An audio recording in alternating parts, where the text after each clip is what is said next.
Shalom, perkenalkan nama saya Flavia Kalumata dari kelas 12 Alam 3. Pada tugas bahasa Indonesia kali ini, saya akan membahas tentang pro dan kontra teori konspirasi Laboratorium Wuhan, China sebagai sumber virus corona.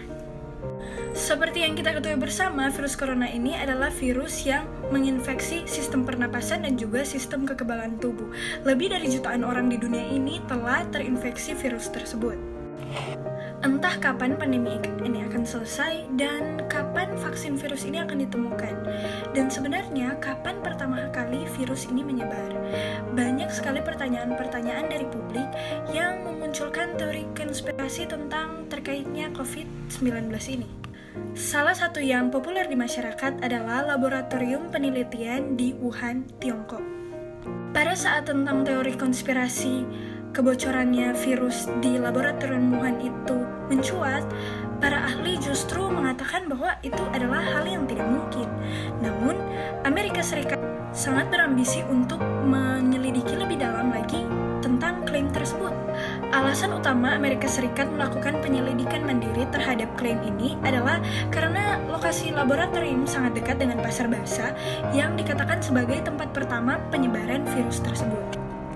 Namun, di sisi lain, juru bicara Kementerian Luar Negeri Tiongkok, Zhao Lijiang, sempat membuat klaim tidak berdasar bahwa militer Amerika Serikatlah yang membawa virus corona ini ke Wuhan. Namun, saat ini pemerintah Tiongkok mendukung upaya Amerika Serikat mencari asal-usul virus tersebut. Mereka mengatakan bahwa asal mula virus harus ditentukan oleh para ilmuwan.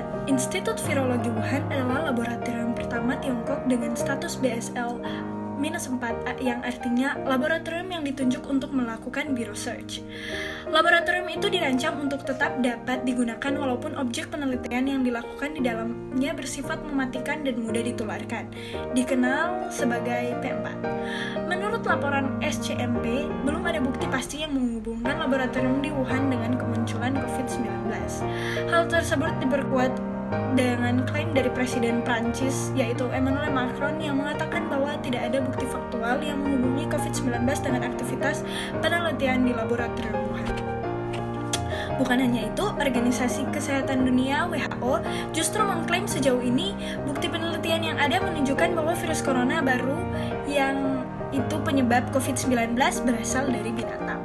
Maret lalu, Shi Chengli, yaitu Wakil Direktur Institut Virologi Wuhan yang dikenal dengan karya ilmiahnya Virus Corona dalam Kelelawar, mengaku khawatir jika ternyata laboratoriumnya lah yang bertanggung jawab atas pandemi ini. Namun, dia juga mengatakan dengan percaya diri bahwa tidak ada genom dari virus corona jenis SARS-CoV-2 yang sesuai dengan sampel yang dimiliki laboratoriumnya. Mereka memiliki banyak sampel genom dari kelelawar gua di Tiongkok. Yuan Zhiming, atau Vice Director Institut Virologi Wuhan, juga mengatakan bahwa tidak mungkin virus corona berasal dari laboratoriumnya.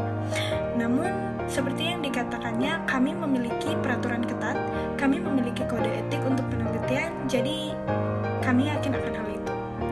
Namun, Februari lalu tercatat ada 2 peneliti asal Tiongkok yang menerbitkan sebuah laporan tentang teori bahwa virus itu bisa bocor dari laboratorium di Wuhan. Namun, kembali lagi, sebagian besar ilmuwan sepakat bahwa virus corona baru lebih memungkinkan berasal dari hewan sebelum akhirnya menginfeksi manusia. Institut Virologi Wuhan dikelola oleh para akademis Tiongkok di bawah naungan Dewan Negara Beijing yang diresmikan pada tahun 2015 silam, yang juga dengan dukungan Prancis. Laboratorium P4 tersebut mulai beroperasi pada Januari tahun 2018, yang pekerjaan ini mencakup penelitian virus Ebola dan Nipah. Sementara itu, laporan The Washington Post terkait asal-usul virus corona dari laboratorium P4 menyoroti adanya potensi dari staf yang masih training, manajemen yang lemah, dan kegagalan keselamatan kerja lainnya, termasuk pembuatan limbah laboratorium. Ada dugaan umum dan spesifik tentang standar keamanan hayati yang buruk dan praktik pembuangan hewan penelitian yang perlu dipertanyakan, kata Filipina Letsos, yang adalah seorang peneliti di Biosecurity London. Beijing membuat undang-undang baru tentang keamanan hayati pada Februari lalu, yang menurut Lensos, adanya aturan tersebut membuktikan bahwa pedoman laboratorium sangat dibutuhkan. Pusat Pengendalian dan Pencegahan Penyakit Amerika Serikat juga memiliki pengaman saat tahun 2014 silam. Dan juga mereka meneliti Ebola, antraks, dan flu burung yang mematikan.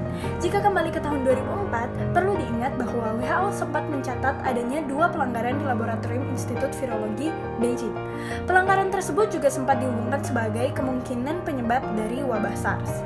Dari banyaknya spekulasi berbagai ahli tentang asal-muasal virus corona, Pei Yongxi, ahli virologi dari University of Texas, mengatakan bahwa virus bisa menjadi pedang bermata dua karena sering menarik teori konspirasi.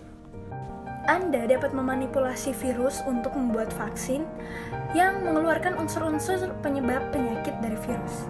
Tapi manipulasi ini justru dapat memicu kebocoran yang tidak disengaja, yang berujung pada kesimpulan bahwa virus ini merupakan rekayasa.